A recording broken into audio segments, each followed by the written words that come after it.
Assalamualaikum warahmatullahi wabarakatuh.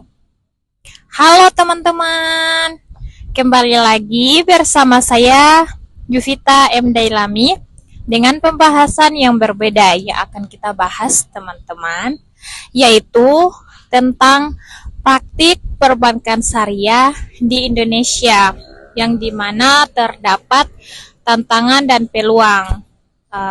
Baik teman-teman, dalam video ini kita akan membahas bagaimana perkembangan perbankan syariah di Indonesia, terus prinsip-prinsip dasarnya dan tantangan yang dihadapi hingga peluang besar yang dimiliki untuk mendorong pertumbuhan ekonomi nasional.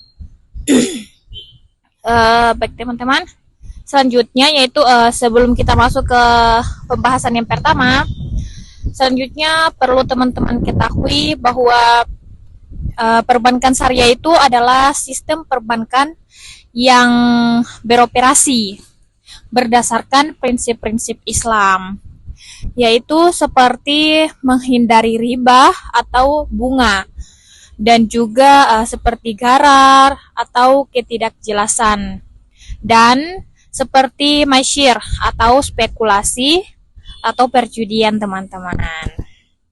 Baik teman-teman, tujuan utama perbankan syariah ini tuh bukan hanya untuk memperoleh keuntungan, tetapi juga untuk mewujudkan keadilan ekonomi dan kesejahteraan masyarakat. Mari kita mulai ke pembahasannya. Baik, mengenai bagaimana perbankan syariah itu pertama kali lahir di Indonesia. Baik, yang pertama itu yang kita bahas adalah sejarah perbankan syariah di Indonesia, teman-teman. Perbankan syariah di Indonesia ini tuh dimulai pada tahun 1992. Dengan berdirinya Bank Syariah pertama kali. Sejak saat itu industri ini mengalami pertumbuhan yang signifikan, dan dengan semakin banyaknya bank dan lembaga keuangan yang menawarkan produk dan layanan berbasis syariah. Perlu teman-teman ketahui bahwa pertumbuhan ini tuh menunjukkan adanya kebutuhan masyarakat terhadap sistem keuangan yang sesuai dengan prinsip Islam, yaitu seperti keadilan, seperti juga dan transparansi dan juga keseimbangan. Perbankan syariah itu perbankan Bank Syariah itu terus meningkat, terutama setelah dikeluarnya Undang-Undang Nomor 21 Tahun 2008 tentang Perbankan Syariah. Menurut data OJK, jumlah aset perbankan syariah di Indonesia ini tuh telah tumbuh signifikan dengan pangsa pasar mencapai sekitar 7-8%, teman-teman. Dari total industri perbankan syariah, perbankan nasional ini, itu juga membuka unit usaha syariah. Dan kini Indonesia memiliki Bank Syariah Indonesia atau disebut dengan BSI. Hasil merger dari 3 bank syariah milik BUMN ini tuh, yang pertama yaitu ada Bank Syariah Mandiri, yang kedua yaitu ada BNI Syariah, dan yang ketiga yaitu ada BRI Syariah. Margin ini tuh menjadi langkah besar menuju penguatan perbankan syariah nasional agar lebih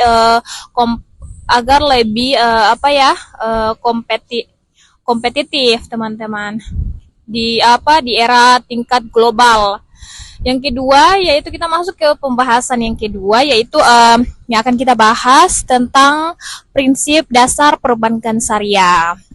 Jadi prinsip utama dari perbankan syariah ini tuh adalah larangan terhadap 3 hal teman-teman.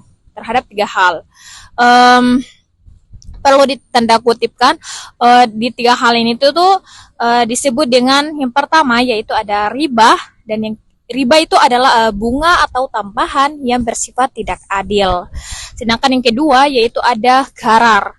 Gharar itu yaitu ketidakpastian atau spekulasi berlebihan. Dan yang ketiga yaitu masyir. Masyir itu adalah unsur perjudian dalam transaksi. Semua produk dan layanan dalam perbankan syariah ini harus sesuai dengan syariah Islam yang menekankan keadilan dan keterbukaan dalam setiap kegiatan ekonomi. Baik, itulah pembahasan yang kedua. Selanjutnya kita masuk ke pembahasan yang ketiga. Yang pembahasan yang ketiga yang akan kita bahas yaitu tentang tantangan regulasi. Tantangan regulasi ini itu salah satu tantangan terbesar dalam pengembangan perbankan syariah di Indonesia. Adalah regulasi yang belum sepenuhnya mendukung banyak kebijakan dan peraturan yang masih mengacu pada sistem perbankan konvensional, sehingga membatasi ruang gerak inovasi dan pertumbuhan industri perbankan syariah. Baik, teman-teman, perlu adanya perlu adanya sinergi antara pemerintah, otoritas keuangan, dan lembaga pendidikan untuk memperkuat landasan hukum serta mendukung perkembangan industri ini. Ya, jadi meskipun terus berkembang, industri perbankan syariah ini tuh menghadapi berbagai rintangan yang cukup kompleks. Dan tantangan ini itu yang dihadapi itu ada beberapa tantangan. Dan tantangan yang pertama yaitu yang dihadapi adalah pangsa pasar yang masih kecil meskipun penduduk Muslim Indonesia sangat besar. Pangsa pasar ini tuh perbankan syariah masih di bawah 10% dari total perbankan nasional. Dan yang kedua yaitu ada literasi dan edukasi. Masyarakat ini tuh sangat rendah. Banyak masyarakat belum memahami perbedaan dari antara bank syariah dan bank konvensional, teman-teman. Baik, dan yang ketiga yaitu kurangnya inovasi produk. Ada beberapa produk masih mirip dengan konvensional dan kurang menarik bagi generasi muda. Baik, dan selanjutnya yaitu yang keempat yaitu ada SDM dan teknologi. Kebutuhan tenaga ahli syariah itu dan kemampuan digitalisasi perbankan ini tuh masih terbatas, teman-teman. Dan selanjutnya yaitu ada yang kelima ini tuh yaitu regulasi dan koordinasi.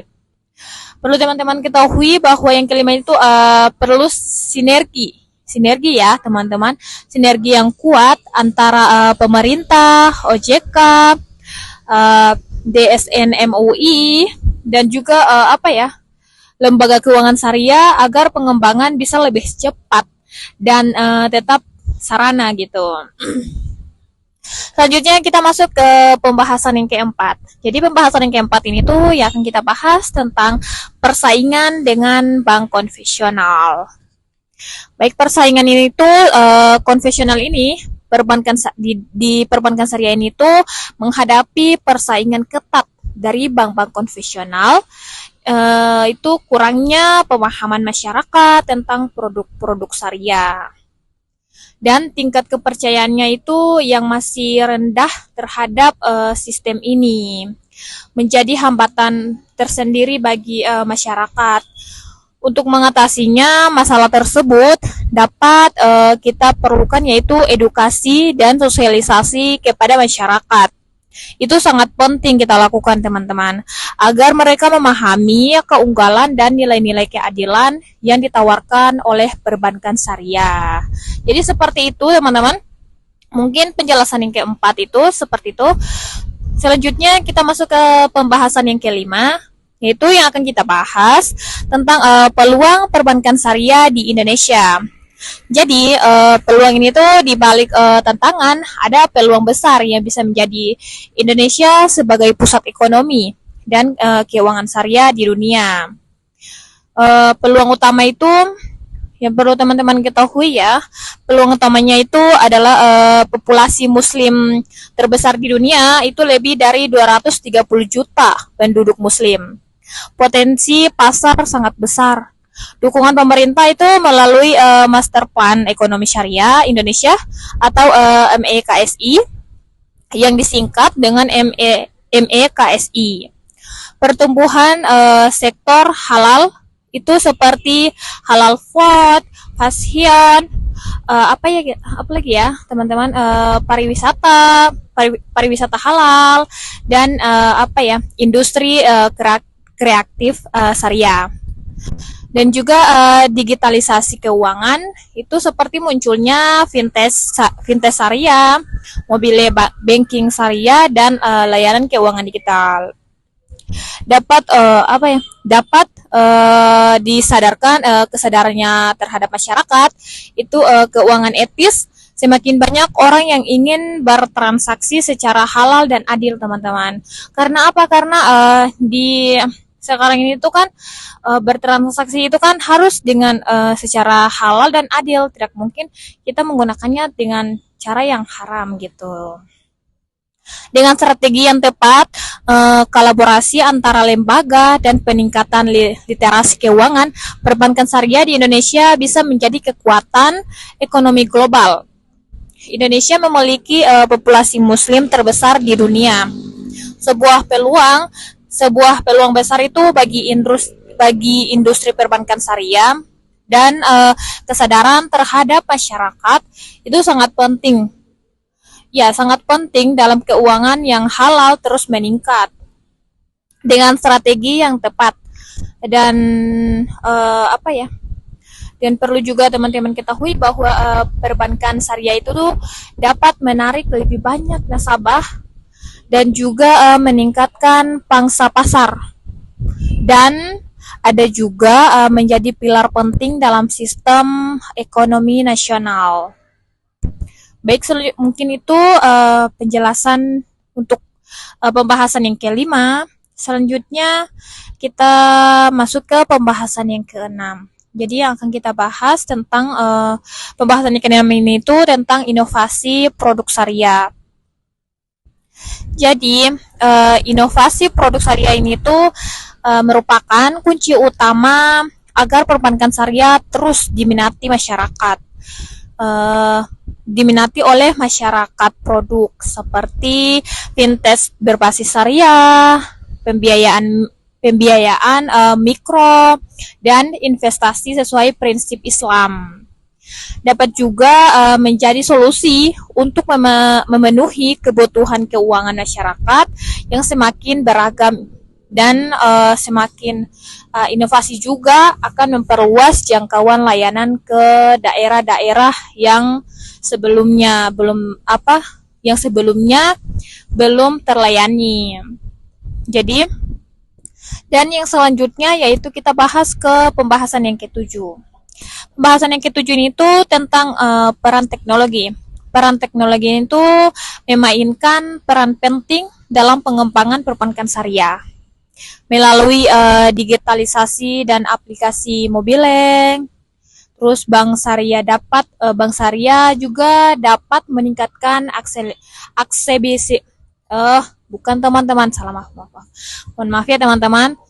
meningkatkan aksesibilitas dan efisiensi. dan juga memberikan pengalaman layanan yang lebih cepat dan nyaman, serta menjangkau nasabah di seluruh wilayah Indonesia. Baik, transformasi itu digital ini merupakan langkah penting untuk menjaga daya saing di era ekonomi modern. Baik, mungkin itu penjelasan materi yang ke-7 ya teman-teman. Selanjutnya kita masuk ke pembahasan yang ke-8. Yang pembahasan yang ke-8 yaitu tentang tantangan sumber daya manusia atau tantangan SDM. Baik, tantangan ini tuh ketersediaan sumber daya manusia yang memahami prinsip-prinsip perbankan syariah juga menjadi tantangan tersendiri. Diperlukan pelatihan dan pendidikan yang berkelanjutan agar para pegawai bank, manajer dan pelaku industri itu memiliki kompetensi syariah dan profesionalisme yang tinggi, teman-teman.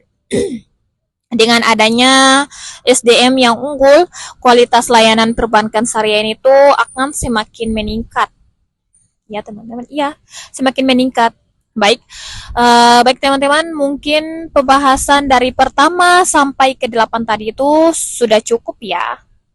Dalam pembahasan tadi itu bahwa dapat disimpulkan dari pembahasan keseluruhannya itu perbankan syariah di Indonesia memiliki potensi yang sangat besar, tetapi juga menghadapi berbagai tantangan. Dengan inovasi dan edukasi masyarakat, peningkatan sumber daya manusia, dan juga dukungan regulasi yang kuat, industri ini tuh dapat tumbuh lebih pesat dan memberikan kontribusi positif bagi perekonomian Indonesia. Baik teman-teman, saya ajak teman-teman semua, mari kita dukung perkembangan perbankan syariah ini itu sebagai bagian dari sistem keuangan nasional yang adil, transparan, dan sesuai dengan nilai-nilai Islam. Terima kasih teman-teman karena telah menyimak video saya sampai akhir. Semoga teman-teman sehat selalu ya, dan terus nonton video saya karena nanti itu ada video-video berikutnya juga yang lebih menarik tentang ekonomi syariah. Jangan lupa teman-teman untuk like, subscribe, dan komen agar tidak ketinggalan materi menarik selanjutnya. Baik, wassalamualaikum warahmatullahi wabarakatuh.